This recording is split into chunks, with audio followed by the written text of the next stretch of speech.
আপনারা যদি মনে দুঃখ না নেন একটা কথা বলবো, আর যদি কথায় কেউ দুঃখ পান তাহলে মেহরবানি করে মাফ করে দিবেন, আগেই মাফ চাইয়া লই। সেটা হইল এই যে বিগত ত্রয়োদশ সংসদ নির্বাচন গেল, এখানে কি সরকারের পক্ষ থেকে কোনো নির্দেশ ছিল যে সংসদ সদস্য পদপ্রার্থীদের পোস্টারে নিজেদের ছবি ছাপতে হবে? সরকারের পক্ষ থেকে কোনো নির্দেশ ছিল না। কাজেই এই ছবি যারা ছেপেছে এরা কি ঠেকা বেশত না বিলাসিতা? এবার বলেন, বিলাসিতার ছবি হালাল না হারাম?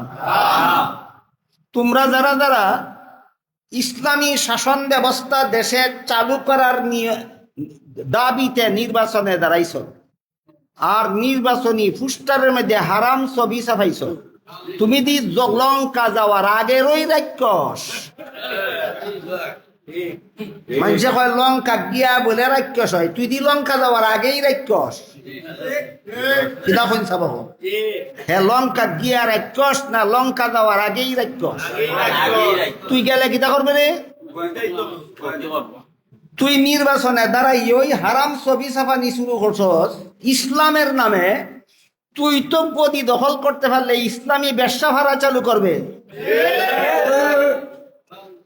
ইসলাম নাম লাগাইয়া দিলেই ইসলাম হয় না, ইসলাম শব্দ ব্যবহার করলে ইসলাম হয় না, ইসলামের বিধান পালন করলে ইসলাম হয়।